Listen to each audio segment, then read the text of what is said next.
මම හිතන්නේ මේ වෙනකොට රටේ තියෙන පවතින තත්ත්වය සියලු දෙනාටම අවබෝධ කරගන්න පුළුවන්. රට තෙල් පිරිමැසීම සඳහා අද දිනේ නිවාඩු දිනයක් බවට පත් කරලා තියෙනවා. ඊට අමතරව QR කේතය හඳුන්වලා දීලා තියෙනවා. ඒක QR කේතය හඳුන්වලා දීමත් එක්ක යම් තාක්ෂණික කාරණා මතුවෙච්ච කට්ටියට QR කේතය භාගත කරගැනීමේ අපහසුතාව තිබුණා. දැන් එහෙම අපේ QR කේතය හඳුන්වා දීමේදී කැටගරිස් කීපයක් හිටියා. මීට ඉස්සරලා QR කේතය භාවිතා කරපු කට්ටිය. එතකොට ඒ කට්ටියගේ වාහනේ මාරු වෙලා නම් එහෙම නැත්නම් ෆෝන් නම්බර් එක මාරු වෙලා නම් ඒගොල්ලොන්ට QR කේතය භාගත කරගන්න නොහැකියාව තිබුණා. මේ වෙනකොට ඒක ඉවත් කරලා ඒ ගැටලුව निराකරණය කරලා තියෙනවා. ඊට පස්සේ ආපහු අලුතෙන් රෙජිස්ටර් වෙච්ච කට්ටියට QR කේතය භාගත කර ගැනීම ආපහු රෙජිස්ටර් වෙන්න තිබුණා. ඒ සියලුම ඒවා ඉවත් වෙලා තියෙන්නේ දැන්. එතකොට QR කේතය භාගත කර ගැනීමේ හැකියාව නැති යම් පිරිසක් ඉන්නවා. දැන් සාමාන්‍යයෙන් ගණනය කරාම 10%ක විතර පිරිසක් ඉන්න පුළුවන් කියලා 10ක් හොයිට අඩු වෙන්න පුළුවන්. ඒකට ඒ කට්ටිය වැටෙන කැටගරිය ගත්තොතින් මීට ඉස්සෙල්ලා QR කේතය භාගත කරගෙන තියෙන සමහරලාට උදාහරණයක් ගත්තොත් කොමියුනිකේෂන් වලින් මේක කරලා දුන්නා. ඒකට කොමියුනිකේෂන් එකකින් කරලා දෙනකොට ඔවුන්ගේ ටෙලිෆෝන් නම්බර් එකක් රෙජිස්ටර් කරලා ඒකෙන් භාගත කරගෙන ඒක ලැමිනේට් කරලා දුන්නා. එතකොට ඒක පාවිච්චි කරගෙන කට්ටිය දුවපු කට්ටිය හිටියා. දැන් ඒකත් නැති වුණාම ආපහු පාරක් ඒ දීපු ටෙලිෆෝන් නම්බර් එක දන්නේ නැත්නම් එහෙම නැත්නම් ඒ ටෙලිෆෝන් නම්බර් එක මාරු වෙලා නම් ඒ වගේ කට්ටියට දැන් ලොකු අපහසුතාවයකට පත් වෙලා තියෙනවා. ඉතින් ඒ කට්ටියට අද හවස වෙනකොට ක්‍රමවේදයක් හඳුන්වලා දෙනවා.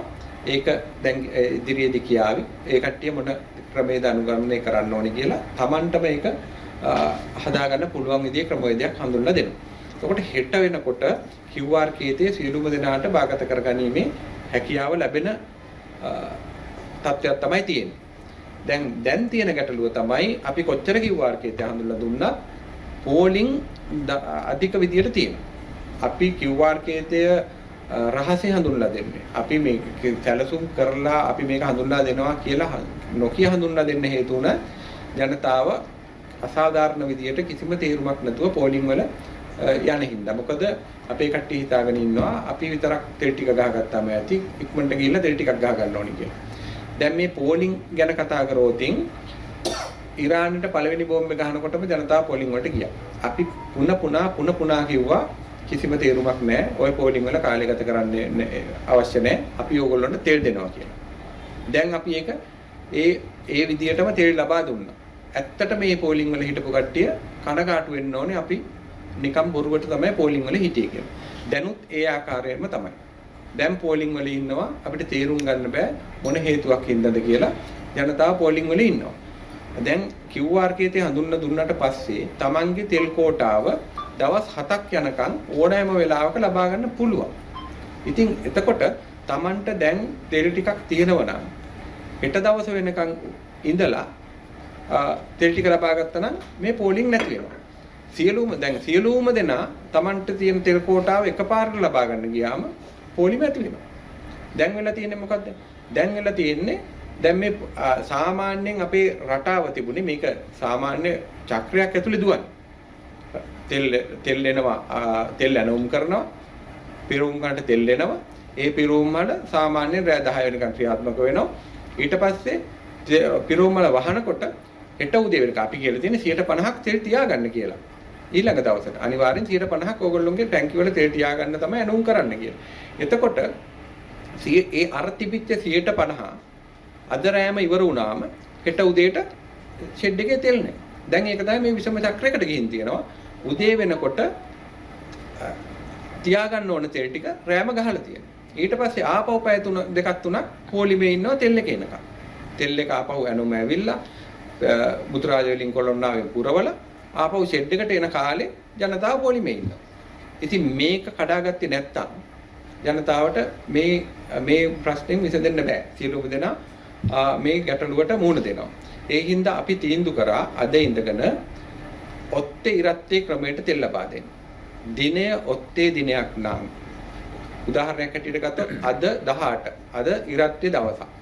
එතකොට ඔබගේ වාහනයේ අවසාන අංකය ඉරට්ටේ අංකයක් හෝ බිඳුව නම් අද ඉරට්ටේ අංකය බිඳුව නම් ඔබට තෙල් ලබා ගන්න පුළුවන්. හෙට තෙල් ලබා ගන්න පුළුවන් වෙන්නේ ඔත්තේ අංකය වලට විතරයි. ඔත්තේ කියලා කියන්නේ 1 3 5 7 9 කියන අංක නම් ඔබේ වාහනේ අවසාන අංකය. හෙට 19. හෙට 19 කියන්නේ ඔත්තේ දිනයක්. එතකොට 1 3 5 7 9 කියන වාහන විතරයි හෙට තෙල් ලබා දෙන්නේ. විශේෂයෙන්ම කියන්න ඕනේ මොන විදියට හෝ ඔබට QR කේතේ තියෙන්න ඕනේ. QR කේතේ තියෙනවා නම් 1 3 5 7 9 නම් ඔබේ වාහනේ අවසාන අංකේ හෙට ඔබට කිසි කරදරයක් නැතුව තෙල් ලබා ගන්න පුළුවන්. එතකොට අනිද්දා තෙල් ලබා දෙන්නේ ආපහු ඒ වගේම ඉරත්තේ හෝ බිඳුව අවසාන අංකයේ තියෙන වාහන වලට විතරයි. එතකොට අපි බලාපොරොත්තු වෙනවා භාගයට භාගයක් සෙනඟ මේ කිව් එක අයින් කරගන්න. එහෙම එක දවස් දෙකක් මේ කැපකිරීම ඔබ කරොතින් ඔබට කිසිම කරදරයක් නැතුව තෙල් ලබා ගන්න පුළුවන්. එතකොට අපි දැන් මේක පෙර දිනේ කිව්වේ නැති හින්දා අද ක්‍රියාත්මක කරන්නේ නැහැ. ඒ හින්දා අද අපි තෙල් ලබා දෙනවා. ඔබගේ අංකය ඔත්තේ අවසාන අංකයේ ඔත්තේ එකක් නම් ඔබට හෙට වෙනකන් උහුලන්න පුළුවන් නම් කරුණා කරලා දැන් ගෙදර යන්න ගිහිල්ලා මම සහතික වෙන්නම් හෙට උදේ අනිවාර්යයෙන්ම සියලුම පිරවුම්හල් වල උදේ තෙල් තියන්න කියලා. ඒකට අපි සැලසුම කරන්නම්. හෙට අද ඔබගේ අවසාන අංකයේ ඔත්තේ අංකයක් නම් පොලිමේ කරදර වෙන්නේ නැතුව කලබල වෙන්නේ නැතුව අද ගෙදර ගිහිල්ලා හොඳට නිදා ගන්න. හෙට උදේ වෙනකොට කරදරයක් නැතුව ඔබට තෙල් ලබා දෙන්න සහතික වෙනවා. හෙට හැම පිරවුම්හලකම උදේ තෙල් ඉතුරු කරලා තියන්න. ඒ හින්දා එතනින් අපි පටන් ගමු මේක සහයෝගයක් දෙන්න මේ කරදරයේ සියලුම ජනතාව බේරගන්න අඩුම ගානේ මේකට කැප කරන්න පුළුවන් මේක තේරුම් ගන්න පුළුවන් බුද්ධිමත් ජනතාව හෝ මේකට අනුගත වෙන්න කියන එක තමයි කියන්න තියෙන්නේ. නැත්තම් මේ විසම චක්‍රය මේ දිගටම ක්‍රියාත්මක වුණොත් අපිට මේක බේර ගන්න බැරි වෙනවා. ඊට පස්සේ තව කණ්ඩායමක් ඉන්නවා අපි කිව්වා අර QR කේතය බාගත කරගන්න බැරුව රෙජිස්ටර් කරගන්න බැරුව එකපාරක් හරි මේකෙන් තෙල් ගන්න බැරි කට්ටියට.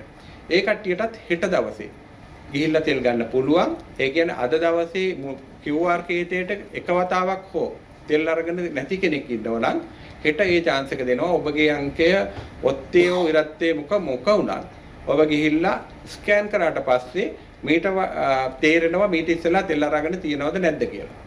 එතකොට අපි ඒ පිරෝමන් වලට දැනුම් දෙන්නම් මීට පෙර QR කේතයට කිසියම් ආකාරයකට තෙල් ලබා ගන්නපු කෙනෙක් නෙවෙයි නම් එයාට හෙට දවසේ ඔත්තේ ඉරත්තේ සලකන්න නැතුව තෙල් දෙන්න කියලා. ඉතින් ඔන්න ඔය ක්‍රමය අපිට ක්‍රියාත්මක කරොත් මම හිතන්නේ හෙට ඉඳගෙනවත් අඩු ගානේ අපිට පුළුවන් මේ කරදරෙන් බේරෙන්න. මේක ඔබට තෙල් සහතික කරලා තියෙන්නේ අපි අර කියපු විදිහටම අපිට අදත් නැවක් එනවා. අපිට 28 29 තව ඩීසල් නැවක් එනවා. එතකොට මේ මාසයේ තෙල් සියලුම නැවු ටික අපි කියපු දින ඒ වකවානු ඒ විදිහටම නිවැරදිව යනවා. ලබන මාසයේ අවසානයේ වෙනකන් ඔබට තෙල් සැපයුම සහතිකයි. අනිත් පැත්තෙන් ගත්තොත් අපි ඊයේ ටෙන්ඩර් ඕපන් කරා. ඒකට අපිට ඇත්තටම ඇවිල්ලා තියෙනවා. ඒ හින්දා අඛණ්ඩ තෙල් සැපයුමක් දැනට අපිට තවත් එහාට සාහිතික කරන්න පුළුවන්. ඒ හින්දා ජනතාව තෙල් හම්බ වෙන්නේ නැtei කියලා මේ පෝලිං වල ඉන්නවනම් ඇත්තටම ඒක කරන්න එපා කියන එක තමයි කියන්නේ.